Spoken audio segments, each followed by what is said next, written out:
Grandes civilizações.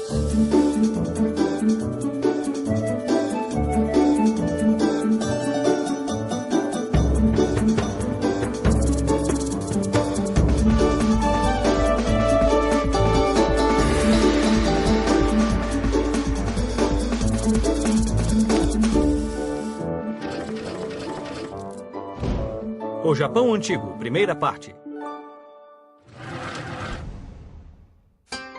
No leste da Ásia, à beira do Oceano Pacífico, encontra-se um grupo de ilhas que são coletivamente chamadas Japão. Mas essas não são ilhas comuns. São realmente montanhas que emergem do oceano. Ou seja, toda a massa terrestre do Japão é composta pelos picos dessas montanhas que se elevam por centenas de metros desde o fundo do mar. A vida para as pessoas sobre essas ilhas parece ser muito difícil. Existem vulcões, terremotos e até mesmo ondas gigantes chamadas tsunami que atingem as costas. Mas viver sob a ameaça constante desses perigos transformou o povo do Japão em uma das mais tenazes e orgulhosas civilizações.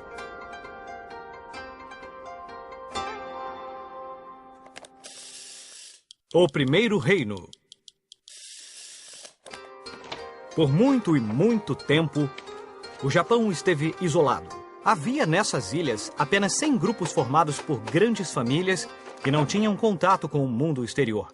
Porque eles estavam todos nessas ilhas, devia dar uma solidão.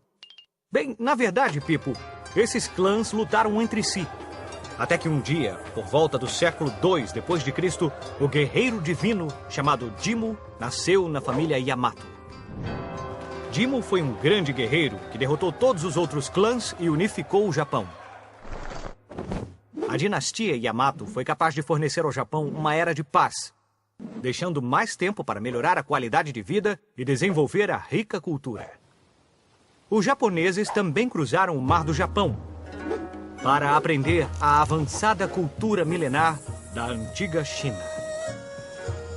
Ao longo dos séculos, centenas de barcos zarparam para a China, cheios de estudantes e diplomatas que aprenderam sobre a escrita, a religião e as formas de governar seu povo. Influência chinesa.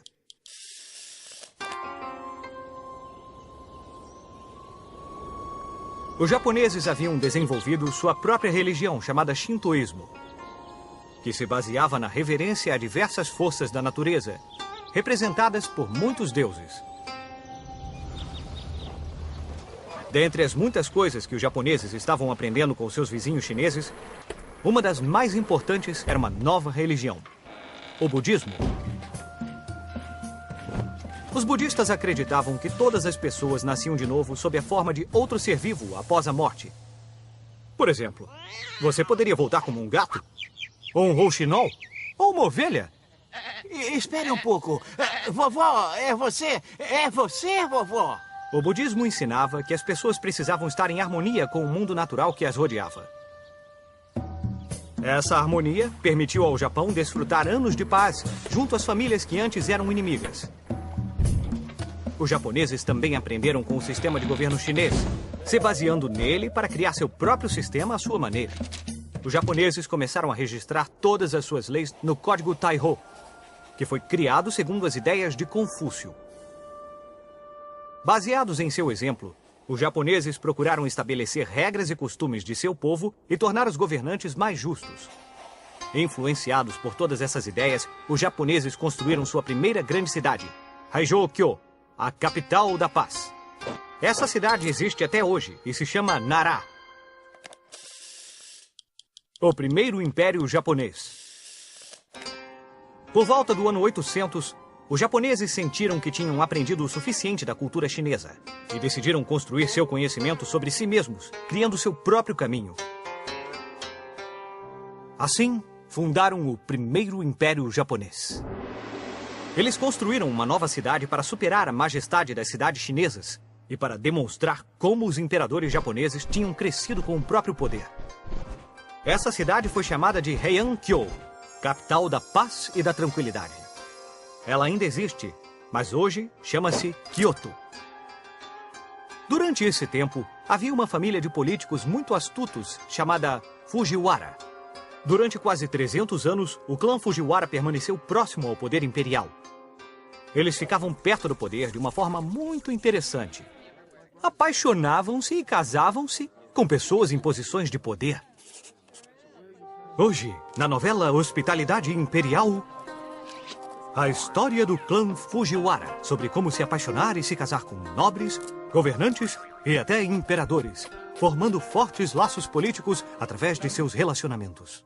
Essas histórias são bem melhores do que qualquer novela. Mas outras famílias não gostaram de ver o imperador tão influenciado pelo clã Fujiwara. Então começaram a lutar para tomar o poder. Por volta do ano 1100, havia duas facções opostas aos Fujiwara: os Taira e os Minamoto. Depois de uma longa batalha, o clã Minamoto ganhou porque tinha um exército invencível de guerreiros samurais. Esses guerreiros, que eram conhecidos por sua habilidade e fidelidade, estavam prestes a mudar o Japão para sempre. Os Shoguns. Foi durante o século III d.C. que o Império Japonês mudou para sempre. Durante esse tempo, cada região teve seu próprio governador, que era chamado daimyo. Mas, em vez de obedecer ao imperador, os daimyos obedeciam ao shogun, que era como um chefe militar do país. O primeiro shogun foi Yoritomo. Esse grande guerreiro pensou que se mantivesse o imperador longe do centro do poder, ninguém iria sentir falta dele. E assim teve duas ideias. A primeira foi a mudança da capital para a cidade de Kamakura. E a segunda foi fazer do imperador apenas uma figura decorativa, sem poder real. A era dos shoguns durou 7 séculos e produziu um tipo especial de guerreiros. Na era dos shoguns, existia um grupo de guerreiros de elite. Com honra e habilidade, eles lutaram bravamente pelo shogun. Eram lendários espadachins, cujas habilidades com as espadas nunca tinham sido vistas antes. Eles eram os samurais. Vamos usar nossa bússola do tempo para ver o que estava acontecendo nos outros lugares do mundo nessa mesma época. O que estava acontecendo na Ásia Central enquanto o Japão estava entrando em seu longo período feudal? No ano de 1206, pouco depois que Yoritomo havia se tornado o primeiro shogun do Japão, Gengis Khan uniu todos os mongóis da Ásia e atacou a China e a Coreia. Em seguida, foi para o oeste, conquistando uma cidade após a outra. Eles tomaram toda a Pérsia, parte da Rússia, e chegaram até a Polônia e a Hungria. Os exércitos mongóis causaram pânico da Ásia até a Europa e criaram um império que se estendia do Oceano Pacífico ao rio Danúbio. O neto de Gengis Khan chamava-se Kublai Khan. Quando ele foi nomeado líder mongol, mudou-se da Ásia Central para a China, onde liderou a corte mais magnífica do mundo.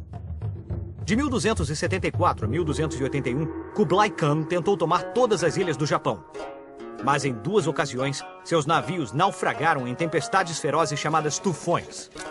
Se os navios mongóis tivessem chegado ao Japão, a cultura japonesa poderia ter sido assolada. Os japoneses acreditavam que as tempestades que afundaram os navios de Kublai Khan eram espíritos divinos que protegeram o Japão desses invasores estrangeiros. Com o fracasso da invasão do exército mongol, os japoneses foram capazes de continuar a constituir sua cultura sem interrupção. No próximo episódio de Grandes Civilizações, o Japão Antigo, segunda parte, os samurais eram terríveis e desempenhavam um papel-chave para manter o shogun no poder, pois lutavam contra seus inimigos. Em troca de lealdade, o shogun dava terras e riquezas aos samurais. Mas ser um samurai não era como ser um soldado comum. A coisa mais importante para um samurai era sua honra. Os samurais seguiam um rigoroso código de conduta denominado Bushido, o caminho do guerreiro. Os samurais tinham armas de combate e sabiam utilizar todas elas. Havia o arco e flecha, que eles poderiam usar para atirar enquanto galopavam em seus cavalos. E a arma mais importante era a katana, uma espada longa de artesanato refinado, que era considerada o reflexo da alma do samurai. O samurai nunca tirava a katana da bainha, a não ser que estivesse pronto para tirar a vida de alguém.